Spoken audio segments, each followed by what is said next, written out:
So shloka number 18, page number 134, 135.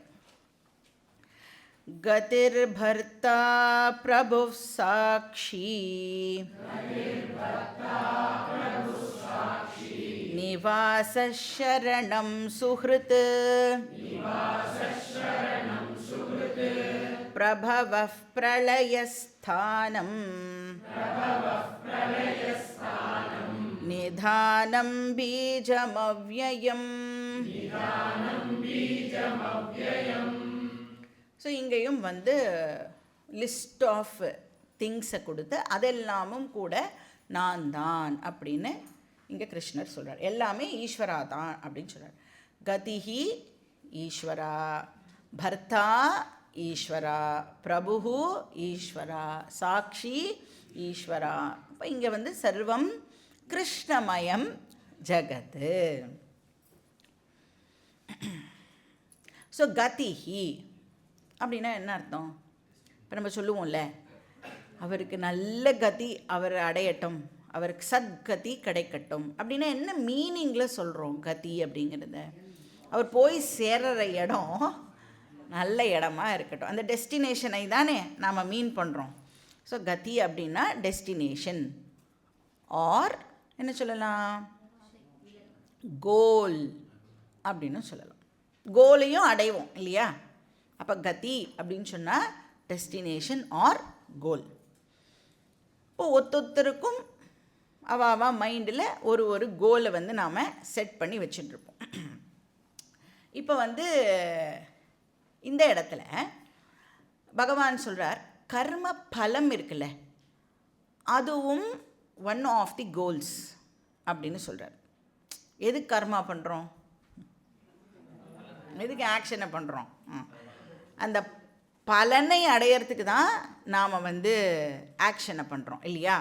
அதனால் இங்கே கிருஷ்ணர் சொல்கிறார், அந்த கர்ம பலன் இருக்குல்ல, அது ஒரு கதி அப்படின்னு சொல்கிறார், டெஸ்டினேஷன், கோல் அப்படின்னு சொல்கிறார். ஏதோ ஒரு பலனுக்காகத்தான் ஒரு பர்டிகுலர் ஆக்ஷனை நான் பண்ணுறேன். அப்போது ஒவ்வொரு கர்த்தாவும் கர்ம பலனை தன்னுடைய டெஸ்டினேஷனாக வச்சுட்டுருக்கா. ஸோ டெஸ்டினேஷனை சான்ஸ்கிரிட்டில் கதிஹி அப்படின்னு சொல்கிறோம். ஸோ இந்த இடத்துல கதிஹினா கர்ம பலம். அந்த கர்ம பலம் இருக்கே, அது யாரா? அது நான் அப்படின்னு இங்கே கிருஷ்ணர் சொல்கிறார். கதிஹி ஈஸ்வரா அப்படின்னா என்ன அர்த்தம்? கதிஹி கிருஷ்ணஹா.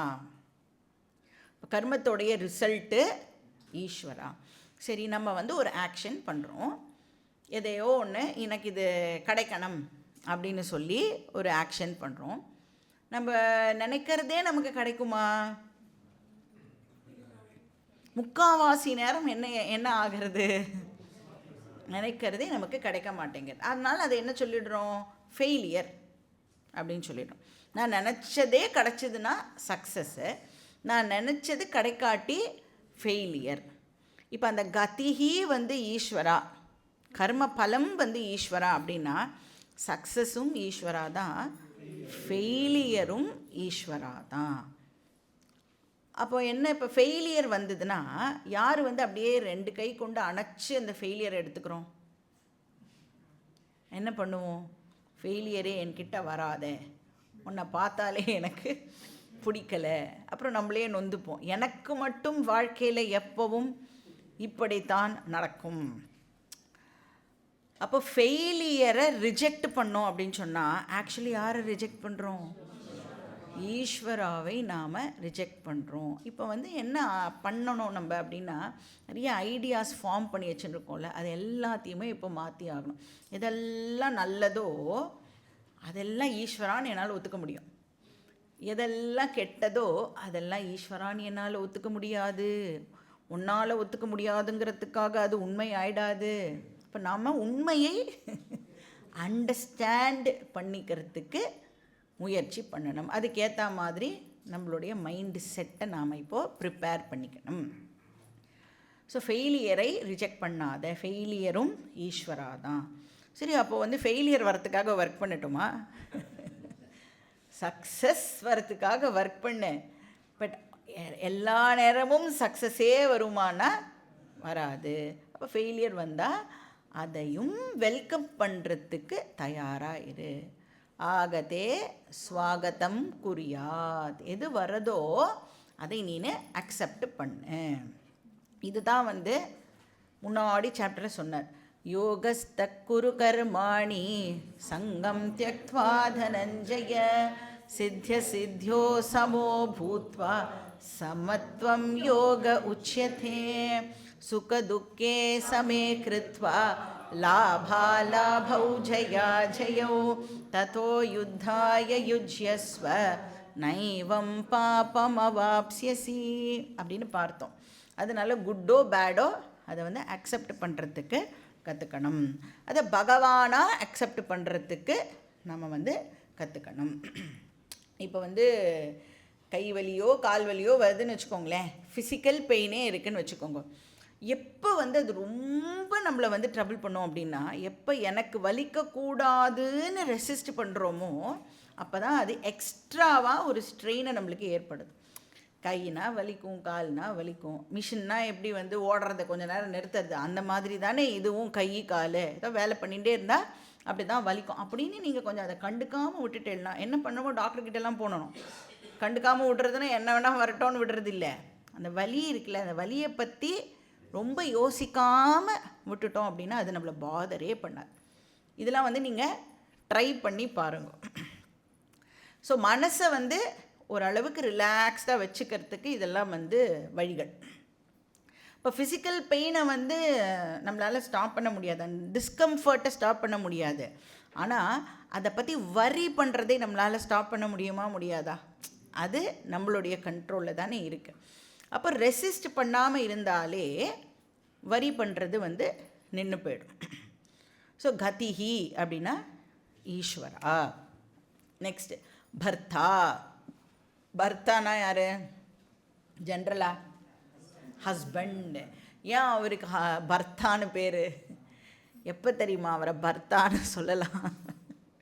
எப்போ அவர் குடும்பத்தை காப்பாற்றுறாரோ அப்போ தான் அவரை பர்த்தா அப்படின்னு சொல்லலாம். அவரும் சும்மா குடும்பத்தில் இருந்தார்னு வச்சுக்கோங்க, அவரை வந்து நம்மளால் பர்த்தா அப்படின்னு வந்து அந்த பேரை சொல்லி கூப்பிட முடியாது. அவர் வந்து குடும்பத்தை காப்பாற்றி ஒய்ஃபு வந்து அந்த காப்பாற்றப்படுபவளாக இருந்தால் அதனால பாரியா அப்படின்னு பேர். பர்த்தா பாரியா. இல்லை ஆப்போசிட்டாக நடந்ததுன்னா ஆப்போசிட்டாக கூப்பிடணும். இப்போ வந்து ஒய்ஃப் வந்து குடும்பத்தை தாங்குறா, சஸ்டெயின் பண்ணுறான்னா ஒய்ஃப் வந்து பர்த்தாவாயிடுவா. இதெல்லாமே வந்து ஃபங்க்ஷனல் நேம். இந்த பேர் இவாளுக்கு தான் அப்படின்லாம் எந்த சட்டமும் கிடையாது. எல்லாமே வந்து ஃபங்க்ஷன் பண்ணுறதை வச்சு பேரானது வந்து கொடுக்கப்படுறது. ஸோ அதனால் வந்து ஒய்ஃப் தான் பண்ணுறான்னா ஒய்ஃபை பர்த்தான்னு சொல்லலாம், ஹஸ்பண்டை வந்து பாரியா. ஹஸ்பண்ட் காப்பாற்றப்படுபவராக இருந்தார்னா பாரியா அப்படின்னு சொல்லலாம். Sustained, sustainer, sustained. ஸோ ஆப்வியஸாக பகவான் தான் வந்து சஸ்டெய்னர் இல்லையா, பர்த்தா. இப்போ வந்து ஒரு கர்மத்துக்கு கர்ம பலனை அவர் தான் கொடுக்குறார் இல்லையா. நான் தான் எல்லாருக்கும் கர்ம பலனை கொடுக்குறேன்.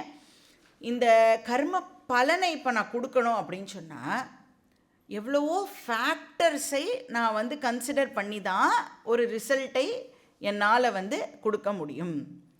இப்போது நம்ம சும்மா இதை எடுத்து இப்படி வைக்கிறோன்னு வச்சுக்கோங்களேன், இது நாம் பண்ணிடுறோம் ஈஸியாக ஒரு ஆக்ஷன். பட் இங்கே இதை எடுத்து இப்படி வைக்கும்போது அது வந்து கரெக்டாக இங்கே பிளேஸ் ஆகணுமா, இல்லைன்னா கீழே விழுந்துவிடணுமா, இல்லை வேற எங்கேயா பறந்து போயிடணுமா அப்படிங்கிற ரிசல்ட் இருக்குல்ல, அதை வந்து பகவான் தான் நமக்கு கொடுக்குற. இப்போ வந்து இது வைக்கணுன்னா ஒன்றும் ஆக வேண்டாம், பறந்து போனோம் அப்படின்னா அந்த இடத்துல இப்போ பகவான் என்ன பண்ணி ஆகணும், கொஞ்சம் காற்றையும் வந்து இப்போ அந்த இடத்துல வந்து ஏற்படுத்தி ஆகணும். அப்போ எவ்வளோ இன்ஃபினிட் ஃபேக்டர்ஸ் வந்து ஒரு கர்ம பலனில் உள்ள ஒளிஞ்சுண்டு இருக்குது. அது இப்படி தான் நடக்கும் அப்படின்னு ப்ரெடிக்ட் பண்ணுறது வந்து ரொம்ப ரொம்ப டிஃபிகல்ட். இப்போ வந்து மழையெல்லாம் வரும் அப்படின்னு சொல்கிறாள்ல, மழை வந்து நாளைக்கு இந்த நேரத்துக்கு வரும் அப்படின்னு ப்ரெடிக்ட் பண்ணுறதுக்கு அந்த மெட்ரலாஜிக்கல் டிபார்ட்மெண்ட் வந்து கிட்டத்தட்ட ஒரு 100 and odd ஃபேக்டர்ஸை கன்சிடர் பண்ணுறான். அதெல்லாம் வச்சு தான் ப்ரெடிக்ட் பண்ணுறான். நாளைக்கு மழை வரும் அப்படின்னு. அப்போ நம்ம அதனால் ஸ்கூல்லாம் கூட சம்டைம்ஸ் வந்து லீவ் விட்டுடுவா. ஸ்கூல் லீவ் விட்ட உடனே என்ன ஆகும்? ஸோ நமக்கு வந்து தெரியும் மழை வரும்னு சொல்லும் பொழுது நிறைய வாட்டி மழை வராமல் போயிருக்கு.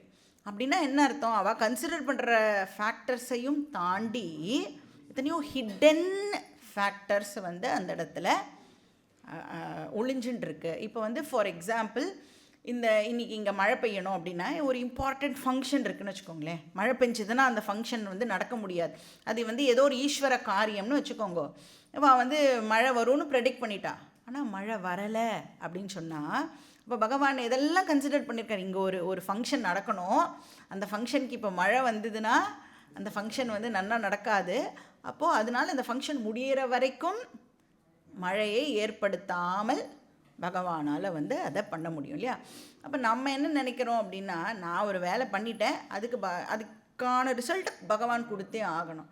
அப்படி இல்லை.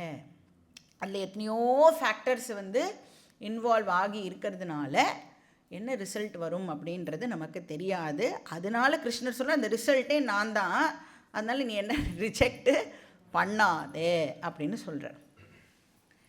ஸோ கர்ம பலனையும் நானே கொடுக்குறேங்கிறார். ஸோ பர்த்தாவாக இருந்து சஸ்டெய்னராக இருந்து கர்ம பலனையும் நானே கொடுக்குறேன். பிரபுன்னா மாஸ்டர், கண்ட்ரோலர். இப்போ கர்ம பலனை கொடுக்கணும் அப்படின்னு சொன்னால் அதுக்கான கெப்பாசிட்டி பகவானுக்கு இருக்கணும்ல. இப்போ நம்மளால் கர்ம பலனை கொடுக்க முடியுமானா கொடுக்க முடியாது. பட் பகவானுக்கு அந்த கெப்பாசிட்டி இருக்குல்ல, அதை வந்து இந்த இடத்துல பிரபு. ஸோ கர்ம பல தாத்தாவாக அவர் இருக்கணும் அப்படின்னு சொன்னால் அதுக்கு அவருக்கு வந்து அந்த கம்பீட்டன்ஸை அது வந்து இருக்கணும்ல, அதை தான் இந்த இடத்துல வந்து பிரபு அப்படின்னு அவர் சொல்கிறார். நெக்ஸ்ட் என்னது? சாட்சி. இப்போ இந்த சாட்சி அப்படிங்கிற வார்த்தை எந்த ஃபேக்டர் ஆஃப் ஈஸ்வராவை குறிக்கிறது? பராப்பிரகிருதி ஃபேக்டரை குறிக்கிறது. ஸோ சாட்சி அப்படின்னு சொல்லும் பொழுது பகவான் இங்கே என்ன சொல்கிறார் அப்படின்னா, நான் எதுலையுமே பட்டுக்கலப்பா அப்படின்னு சொல்கிறார். இப்போ வரைக்கும் என்ன சொன்னார்? நான் தான் எல்லாமே உனக்கு, நான் தான், நீ என்ன பார்க்குறியோ அதெல்லாம் நான் தான் அப்படின்னு சொன்னாரா?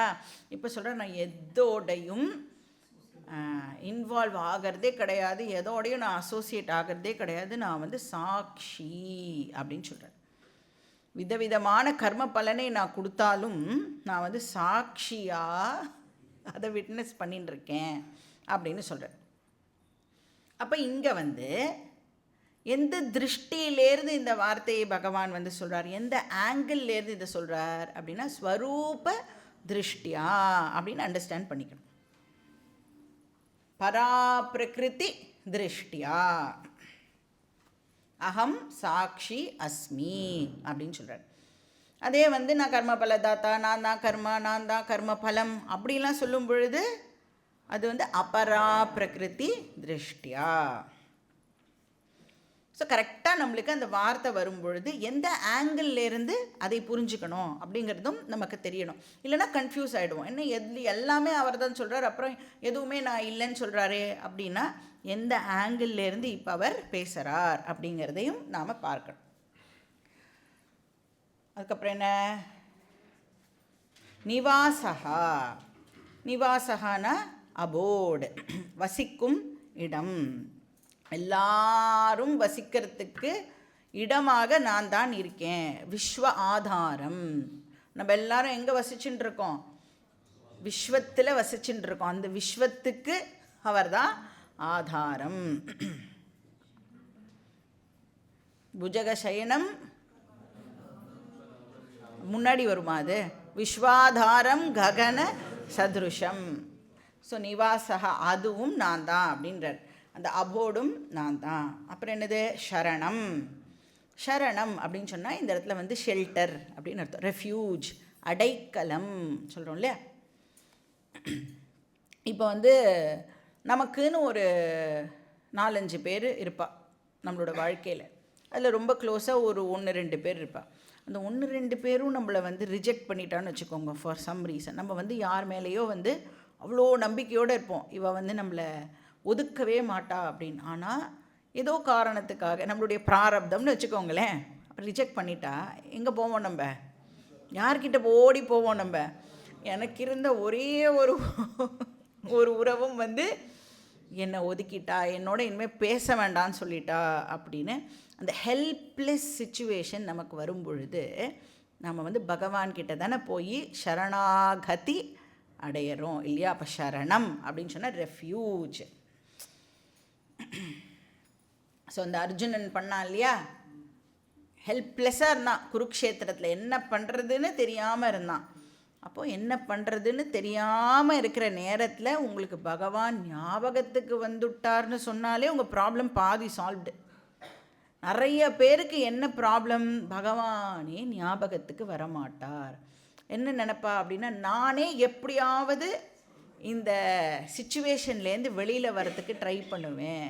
உன்னால் வரவே முடியாது. ஏன்னா நீ வந்து சிச்சுவேஷனாகவே இருந்துட்டுருக்கிற வரைக்கும் சிச்சுவேஷன்லேருந்து உன்னால் வெளியில் வர முடியாது. எப்போ நீ வந்து சிச்சுவேஷனை விட்டு ஒரு அடி தள்ளி வந்து அதை பார்க்குறியோ அப்போ தான் அந்த சிச்சுவேஷன்லேருந்தே உன்னால் வந்து எப்படி அதுலேருந்து மொத்தமாக எப்படி வெளில வருது அப்படிங்கிறதையே நம்மளால் யோசிக்க முடியும். ஸோ ரெஃப்யூஜ் சரணம். ஆர்த்த திராண பராயண அப்படின்னு பகவானே வந்து நம்ம சொல்லுவோம். ஆர்த்த அப்படின்னா ரொம்ப ஹெல்ப்லெஸ், திராணனா அவர் வந்து அதுலேருந்து நம்மளே காப்பாற்றுறவர், த்ர அப்படின்னு சொன்னாலே ப்ரொடெக்டர் அப்படின்னு அர்த்தம். ஸோ எல்லாரையும் காப்பாற்றுற பொறுப்பு வந்து பகவானோடது. ஸோ நம்ம நிறைய வந்து புராண கதைகள்லாம் பார்த்துருக்கோம் இல்லையா, கேட்டிருக்கோம். பிரகலாதன், பக்த பிரகலாதன் அவன் பேரே இல்லை. அப்புறம் துருவன், திரௌபதி. அதுலேருந்து என்ன தெரிஞ்சுக்கணும் அப்படின்னா, ஹெல்ப்லெஸ் சுச்சுவேஷன் வந்தால் பகவான்கிட்ட நாம் சரணாகதி பண்ணணும். பகவான் தான் ப்ரொடெக்டர் அப்படிங்கிறதை நாம் அண்டர்ஸ்டாண்ட் பண்ணிக்கணும். ஸோ பகவான் வந்து இப்போ ஏதோ ஒரு கஷ்டத்தில் இருக்கோன்னு வச்சுக்கோங்களேன், அப்போ இமீடியட்டாக அந்த கஷ்டத்துலேருந்தும் பகவான் நம்மளை வந்து ப்ரொடெக்ட் பண்ணுவார். அதுக்கப்புறம் பர்மனெண்ட்டாக எந்த கஷ்டமும் நமக்கு வராத மாதிரியும் பகவானால் வந்து ப்ரொடெக்ட் பண்ண முடியும். ஸோ நிரந்தரமாகவும் நம்மளை சம்சாரத்திலேருந்து அந்த பகவானால் காப்பாற்ற முடியும். அதுக்கு தான் அவர் கையில் என்ன வச்சுட்டுருக்கார்? சுதர்ஷனம். சுதர்ஷனம்னா என்ன?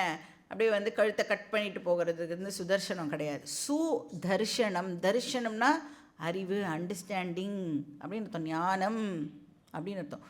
சுதர்ஷனம் அப்படின்னா என்ன ஞானம்? அது அகம் பிரம்ம அஸ்மி அப்படிங்கிற ஞானத்தையும் பகவானால் வந்து நமக்கு கொடுக்க முடியும். ஸோ அப்படி அல்டிமேட்டாக நம்மளை வந்து ப்ரொடெக்டும் பகவான் பண்ணுவார். தற்காலிகமான பாதுகாப்பும் கிடைக்கும், நிரந்தர பாதுகாப்பும் வந்து பகவான் கிட்டேருந்து நமக்கு கிடைக்கும். நெக்ஸ்ட்டு சுஹ்ருத்து. சுஹ்ருத்துன்னு சொன்னால் வெல்விஷர்னு அர்த்தம். இப்போ வந்து ஃப்ரெண்ட்ஸ் இருப்பா நமக்கு, அப்புறம் வெல்விஷர்ஸ் இருப்பா. ஃப்ரெண்ட்ஸுக்கும் வெல்விஷர்ஸுக்கும் என்ன வித்தியாசம்? ஃப்ரெண்டுன்னு வச்சுக்கோங்களேன், மித்திரம் அப்படின்னு சொல்லுவோம்ல. இப்போது ஃப்ரெண்டு வந்து யாருக்கு ஹெல்ப் பண்ணுவானோ ஃப்ரெண்டுக்கு தான் ஹெல்ப் பண்ணுவான். இந்த சுஹ்ருத்து இருக்கான்ல, இந்த வெல்விஷர் அப்படின்னு சொல்லுவாள், அவள் தெரியாதவாளுக்கு கூட ஹெல்ப் பண்ணுவா.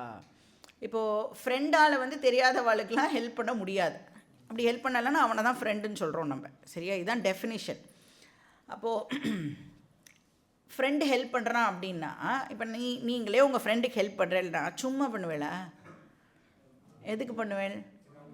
நாளைக்கு எனக்கு ஏதாவது ஒரு பிரச்சனை வந்ததுன்னா இவன் வந்து நிற்பான், அதனால இன்றைக்கி நாம் அவனுக்கு ஹெல்ப் பண்ணணும் அப்படின்னு பண்ணுவோம். அப்படி இருந்தால் அது பேர் ஃப்ரெண்ட்ஷிப். ஒன்றும் தப்பு கிடையாது. இதே யாருன்னே தெரியாது, ஆனால் அவள் வந்து ஒரு கஷ்டத்தில் வந்து நிற்கிறா, அவள் வந்து திருப்பியும் எனக்கு வந்து ஹெல்ப் பண்ணுவாளா மாட்டாளான்லாம் யோசிக்காமல், அந்த பிரதிபலனை எதிர்பார்க்காம ஒருத்தர் ஹெல்ப் பண்ணால் அவரை நாம் சுஹ்ருத்து அப்படின்னு சொல்கிறோம், வெல்விஷர். ஸோ பிரத்யுபகாரம் ஆபேக்ஷ உபகர்த்தா மித்திரம், பிரத்யுபகாரம் அனபேக்ஷ உபகர்த்தா சுஹ்ருத்து. பிரதி உபகாரத்தை எதிர்பார்க்காமல் ஹெல்ப் பண்ணினேன்னா சுஹ்ருத்து. ஸோ பகவான் எந்த கேட்டகரியில் வருவார்? மித்திரம் கேட்டகரியில் வருவாரா, சுஹ்ருத்து கேட்டகரியில் வருவார்? நீ அவரை திரும்பி பார்க்கலனா கூட அவர் நம்மளுக்கு ஹெல்ப் பண்ணுறதுக்கு தயாராக வெயிட் பண்ணிட்டு இருக்கார். ஸோ என்ன ஹெல்ப் வேணும்னாலும் பகவான் ஃப்ரீயாக நம்மளுக்கு கொடுக்கறதுக்கு ரெடியாக இருக்கார். அப்புறம் என்ன? பிரபவஹா பிரளய ஸ்தானம். பிரபவஹா அப்படின்னா சிருஷ்டி காரணம்னு அர்த்தம், பிரளயம்னா லய காரணம்னு அர்த்தம், ஸ்தானம்னா ஸ்திதி காரணம். ஸோ சிருஷ்டி ஸ்திதி லய காரணம் ஈஸ்வரா. என்கிட்ட இருந்து தான் இந்த சிருஷ்டி வந்தது, என்கிட்ட தான் ரெஸ்ட் ஆகிறது, எனக்குள்ளேயே சிருஷ்டி லயமும் ஆகும். அதுக்கப்புறம் நிதானம். நிதானம்னா என்ன அர்த்தம்? நிதானமாக பண்ணுவாரா பகவான் எல்லாத்தையும்? தமிழ் நிதானம் கிடையாது. நிதானம்னா நிதின்னு அர்த்தம். ஸோ இந்த இடத்துல ஸ்டோர் ஹவுஸ், ரெப்பாசிட்டரி அப்படின்னு அர்த்தம். அப்போ என்னெல்லாம் நாலெட்ஜ் இந்த உலகத்தில் இருக்கோ அது எல்லாம் இப்போ யார்கிட்ட இருக்குது? எங்கே எல்லாம் சேகரித்து வைக்கப்படுறதுன்னா ஈஸ்வரா. அதனால் டோட்டல் மைண்ட் ஈஸ்வரா அப்படின்னு சொல்கிறோம். நம்ம எல்லாரோட மைண்டும் சேர்ந்தது ஈஸ்வரா அப்படின்னு சொல்கிறோம். இப்போ ஏதாவது புதுசாக கண்டுபிடிக்கிறான்னு வச்சுக்கோங்களேன், சயின்டிஸ்ட் எல்லாம் கண்டுபிடிச்சிட்டு என்ன சொல்கிறான்? நாங்கள் புதுசாக இன்வென்ட் பண்ணியிருக்கோன்னு சொல்கிறான்ல. எதையுமே யாராலையும் இன்வென்ட்டே பண்ண முடியாது. ஆல்ரெடி இருக்கிறத டிஸ்கவர் பண்ணுறான். கவர் ஆகி இருக்கு, ஏதோ பண்ணால் அது டிஸ்கவர் ஆகிறது, அவ்வளோதான். அப்போ அது நாலேஜை கண்டுபிடிக்கிறதுக்கு முன்னாடி அது இருந்தால் தானே கண்டுபிடிக்க முடியும். ஆல்ரெடி அது இருக்குது, அதே சயின்டிஸ்ட் எல்லாம் கண்டுபிடிக்கிறான். ஸோ இப்போ இந்த கண்டுபிடிக்கிறதுக்கு முன்னாடி அது இப்போ எங்கே இருக்குது அப்படின்னா பகவான் கிட்ட அது அவைலபிளாக இருக்குது. ஸோ அவர் தான் நிதானம். அவ்யயம் பீஜம். அவ்யயம் அப்படின்னா அழிவு அற்ற அப்படின்னு எடுத்துக்கலாம். பீஜம் அப்படின்னா இந்த யூனிவர்ஸுக்கே நான் தான் சீட் அப்படின்னு சொல்கிறார். என்கிட்ட இருந்து தான் இந்த யூனிவர்ஸ் வரது, நான் தான் எல்லாமாகவும் இருக்கேன்.